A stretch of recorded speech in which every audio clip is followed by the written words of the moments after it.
This month, the New York City Ballet is celebrating its 75th anniversary. To open their season, they hosted a reunion, inviting dancers from decades past to meet the new generation. Christina Ruffini got a peek behind the curtain at how the company's legendary founder has helped it thrive and survive for more than 7 decades. A George Balanchine ballet can be many things. Elegant, cheeky, sentimental.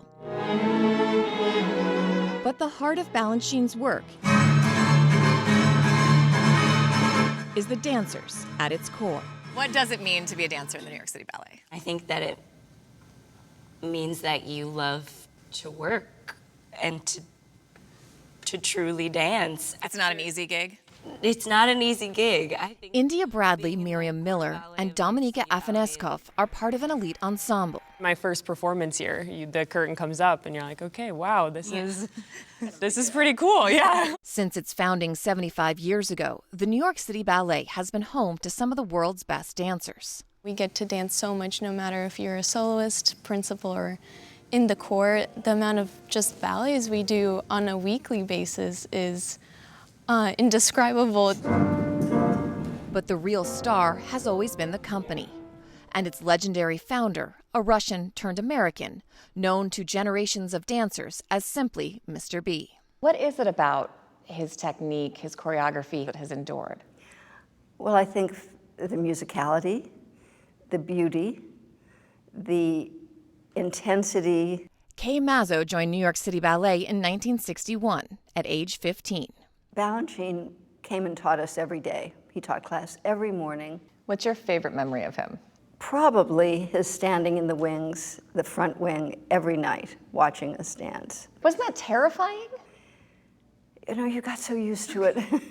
After learning ballet in the strict Soviet tradition, Balanchine danced his way through the Iron Curtain to Europe, where he began experimenting with the kind of choreography that would become his trademark. So what Mr. B has done, which is very funny, is he puts like a shimmy in and follows it up by an entrechatsis, which is a classical ballet step. But his avant-garde, often plotless ballets, like this later work inspired by commercial air travel, sometimes met mixed reviews.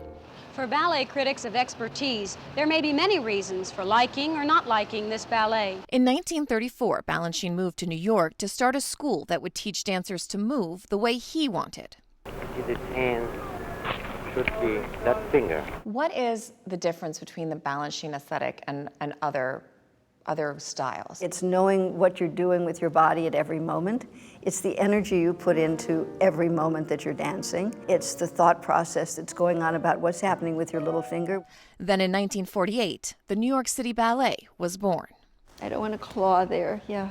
90 years on, the School of American Ballet, where Mazzo now teaches, is still the proving ground for the company. I love the fact that we have students here who have to dance and that we're teaching them what Balanchine taught us. But Balanchine's biggest lesson was innovation, creating more than 400 works before his death in 1983. The point of the company was not to be a museum company. It's not to go, we're going to rest on our laurels. For principal dancers Daniel Olbricht and Indiana Woodward, there's not a lot of rest, period, frequently learning new commissions alongside beloved standards. We're adaptive, and I think that that's what's Balanchine, that's what he did, was he adapted a lot. I think that he was such an advocate for new works. Works from creatives like Justin Peck. Not a double rotation, because then it's like it gives you a glimpse of her. The company's current resident choreographer. It's an honor for a dancer to get to engage with a choreographer and make something new for the stage here, despite the fact that there is this kind of looming legacy of great dance makers that have influenced so many of us, including myself. The work becomes its own thing. It kind of takes on its own existence. And that's something Balanchine understood. Performances can be repeated, but never replicated, changing with the times, the setting, and the dancers in the core. 75 years from now, I do think that the company will be alive and well with dancers that care to keep the history alive. For CBS Saturday Morning, Christina Ruffini, New York. So beautiful. The whole time I'm watching that, all I'm thinking is like, I want to be that elegant and graceful and pay attention to my hands and not have a claw. You can dance? No, I What, can't you don't do wanna that. dance? No. I can't do that. I know you want me to get Do you want to dance? No. Okay. But it's beautiful. Well, I'm not going to dance, so one of you guys has to. I would love to take Victoria. She would love it. Yeah. Absolutely. And I love how we get to see all the rehearsals in Christina's piece, you know, behind the curtain with their messy buns and, you know, just regular leotards. It's like, love that. Yeah.